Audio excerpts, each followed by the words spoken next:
Hi viewers, welcome to our channel. ప్రస్తుతం మనతో పాటు టీడీపీ స్పోక్స్ పర్సన్ సూర్యదేవ లత గారు ఉన్నారు. వారితో ఒకసారి మాట్లాడదాం. మేడం నమస్కారం. మేడం నమస్తే. మేడం కూటమికి మద్దతు తెలిపిన చిరంజీవి గారి పైన కూడా సజ్జల రామకృష్ణారెడ్డి గారు విమర్శలు చేయడం చూస్తున్నాము. సో దీని పట్ల పవన్ కళ్యాణ్ గారు రియాక్ట్ అయ్యారు. అప్పుడు మీ వైసీపీ ప్రభుత్వానికి సపోర్ట్ చేసినప్పుడు కూడా నేనేమి అనలేదు, మా అన్నయ్యని, సొంత అన్నయ్యన కూడా నేనేమి అనలేదు. ఇప్పుడు మరి కూటమికి మద్దతు తెలిపినందుకు మీరు ఒక్క మాట అనడానికి కూడా వీల్లేదని చెప్పి ఆయన వార్నింగ్ ఇవ్వడం కూడా చూస్తున్నాం. మరి ఎందుకు వీళ్ళు ఇలా కనీసం ఇట్లా మద్దతు తెలపగానే మీడియా ప్రెస్ మీట్ పెట్టేస్తారు, విమర్శించేస్తారు? మీ ఒపీనియన్ మేడం దీనిపైన? అంటే భయపడుతున్నారు కదా, ఓడిపోతున్నాం అనే భయం వాళ్ళలో స్టార్ట్ అయ్యింది. సరే, ఇప్పుడు ఆబ్వియస్లీ బ్రదర్ అయ్యాడు కాబట్టి సపోర్ట్ చేస్తారు. ఎందుకంటే ప్రజారాజ్యం పార్టీ పెట్టినప్పుడు చిరంజీవి గారి కోసం సపోర్ట్ చేశారు, తిరిగారు, క్యాంపెయిన్ చేశారు కాబట్టి ఖచ్చితంగా పవన్ కళ్యాణ్ గారి కోసం ఆయన చేస్తారు. సరే, ఇంకా అదే కాకుండా అంటే జగన్మోహన్ రెడ్డి మూలాన ఇండస్ట్రీకే కానివ్వండి, వాళ్ళకి జరిగిన నష్టాలే కానివ్వండి, ఇవన్నీ కూడా తీసుకుంటే ఖచ్చితంగా నష్టం జరిగింది కదా.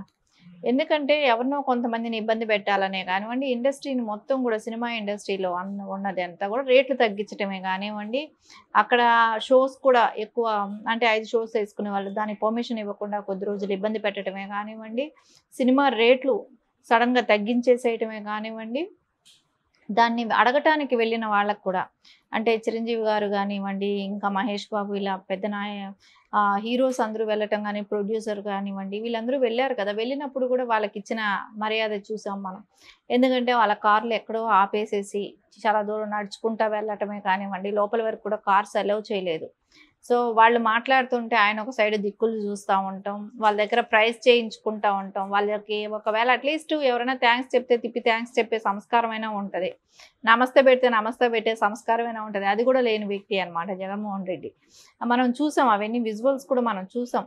సో వీళ్ళ బాధని ఎక్కడ కూడా ఆయన పట్టించుకోవటం ఒకటి, ఇంకోటి నెగ్లిజెన్స్ కూడా కనపడింది. ఆ రోజు ఆ మీటింగ్స్ జరిగిన సారాంశమే కానీ వాళ్ళు బయట వచ్చి ఏమీ కూడా చెప్పలేదు.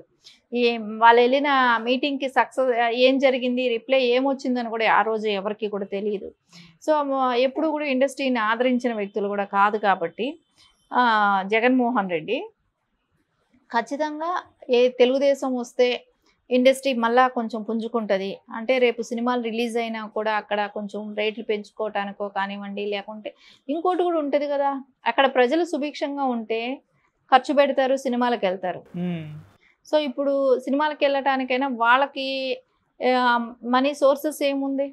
సో అక్కడ డెవలప్మెంట్ లేనప్పుడు, అక్కడ కరువు ప్రాంతం లాగా తయారైనప్పుడు రేపు పొద్దున సినిమాలు చూడటానికైనా ఎవరు వస్తారు? ఇవన్నీ కూడా వాళ్ళ పరిగణలోకి తీసుకునే ఉంటారు, ఆలోచించే ఉంటారు. సో ఇప్పుడైతే అక్కడ గవర్నమెంట్ సరిలేదు. ఎవరికైనా సొంత రాష్ట్రమైన వాళ్ళు పుట్టి పెరిగిన ఊర్లు కాబట్టి అవన్నీ కూడా అక్కడ కూడా ఏపీ అనేది, సో వాళ్ళకి అనిపిస్తుంది అక్కడ మనం డెవలప్ అయితే సిటీ, అది ఒక సిటీగా తయారైతే అమరావతి ఇప్పటి వరకు క్యాపిటల్ సిటీ లేనిది ఒక సిటీ అంటూ అక్కడ లేదు కదా.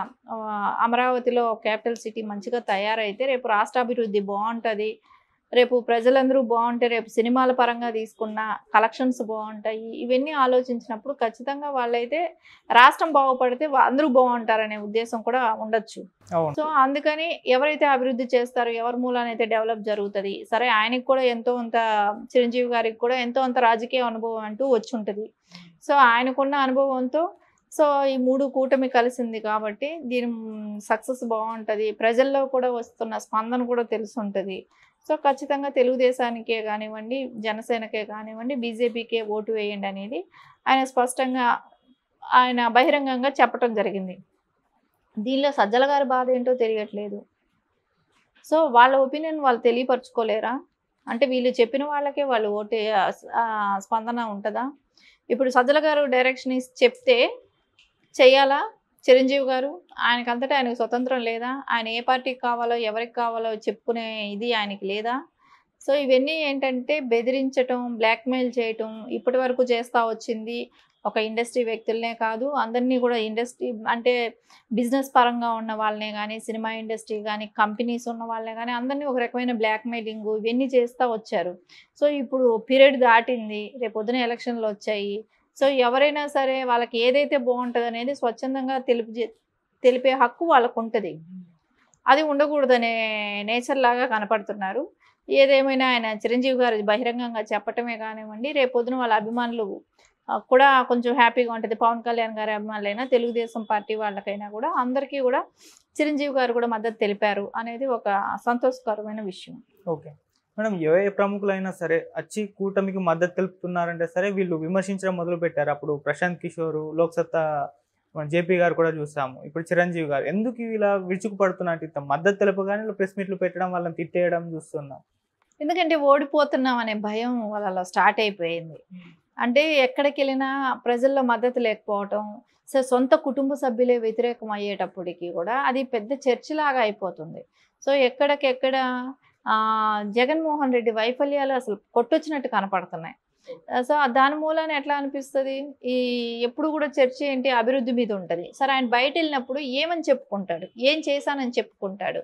రాష్ట్రం ఈరోజు అభివృద్ధి ఉంది, ఈరోజు బాగా అభివృద్ధిలో ఉండబట్టి, ఇండస్ట్రీస్ రావబట్టి, ఒక విద్యార్థులకే కానివ్వండి, యువతకే కానివ్వండి అవకాశాలు కల్పించారని ఏం చెప్పుకుంటాడు?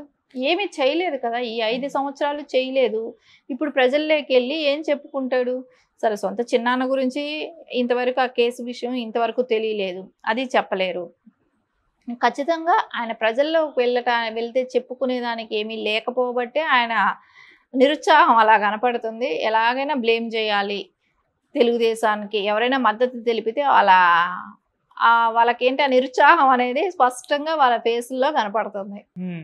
మేడం, మొన్న మనం మాట్లాడుకున్నాం, సజ్జల రామకృష్ణారెడ్డి గారికి ఈసీ నోటీసులు పంపింది, రాజకీయాలు మాట్లాడుతున్నారు, సలహాదారుగా ఉంది అని చెప్పేసి మళ్ళీ ఇప్పుడు మొదలు పెట్టారు కదా. అసలు అదే చెప్తాం కదా, వాళ్ళకి ఎన్నిసార్లు చెప్పినా ఏం చెప్పినా, కోర్టు చెప్పినా లెక్కలేదు, ఈసీ చెప్పినా లెక్కలేదు. ఇంకా సజ్జల గారికి యాక్చువల్లీ ఆయన సలహాదారులుగా ఉన్నారు. అలాంటి ఆయన రాజకీయాలు ఎందుకు మాట్లాడతాడు? వచ్చి ఎప్పుడు ప్రెస్ మీట్ పెట్టినా రాజకీయాల గురించే డిస్కషన్ చేస్తారు. అదేదో ఆ సలహాలు జగన్మోహన్ రెడ్డికి ఇచ్చుంటే రాష్ట్రం బాగుపడేది కదా. రాష్ట్ర అభివృద్ధి కోసం వీళ్ళకి పోస్టులు వేసింది, ఆ పోస్టులలో వాళ్ళు ఉండట్లేదు, ఆ పోస్టులకు సంబంధించిన మాటలు మాట్లాడటం లేదు, ఆ పోస్టుకు సంబంధించిన సలహాలు జగన్మోహన్ రెడ్డికి ఇవ్వట్లేదు. అలా ఇచ్చుంటే ఈరోజు రాష్ట్రం బాగుపడేది. సో మీరు ప్రజల్లోకి వచ్చి అడగటానికైనా ఒక ఛాన్స్ ఉండేది. చేసే పని చేయకుండా అనవసరమైన పనులు చేస్తూ మళ్ళీ ప్రజల మీద పడినో, ఎవరైనా మద్దతు ఇస్తేనో, ఎవరైనా ఇచ్చేస్తానో వాళ్ళ మీద పడి అడగటం ఎందుకు? సో మీరు చేయాల్సిన పని మీరు చేయండి. కానీ మీకు ఇప్పుడు ఈసీ చెప్పింది ఎన్నిసార్లు చెప్తారు? అంటే మీరు రిజైన్ చేసేసి మాట్లాడండి. ఇప్పుడు ఈసీ అదే అంటున్నారు కదా, రిజైన్ అయినా చేయాలి కదా. నువ్వు రాజకీయాలు మాట్లాడొద్దని ఎవరో అనరు. రిజైన్ చేసి మాట్లాడు, ఆ పదవిలో నుంచి వచ్చేసి బయట వచ్చి మాట్లాడు. సో దీనికి వాళ్ళకి అదే అంటారు కదా, ఎన్ని చెప్పు ఎన్ని చేసినా వాళ్ళ నేచర్ మార్చుకోరు, వాళ్ళ బుద్ధి మార్చుకోరు. ఖచ్చితంగా అలాగే ఉంటుంది. ఓకే, మరి ఈ విషయంలో ఈసీ ఆల్రెడీ నోటీసులు ఇచ్చింది కాబట్టి మళ్ళీ మరొకసారి మాట్లాడారు కాబట్టి మన యాక్షన్ తీసుకునే ఛాన్స్ ఏమైనా కనిపిస్తున్నాయి madam?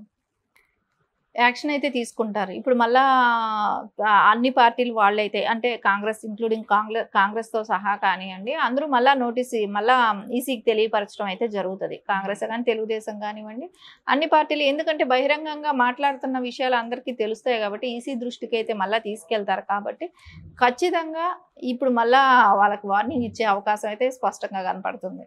Okay madam, thank you so much. Thank you.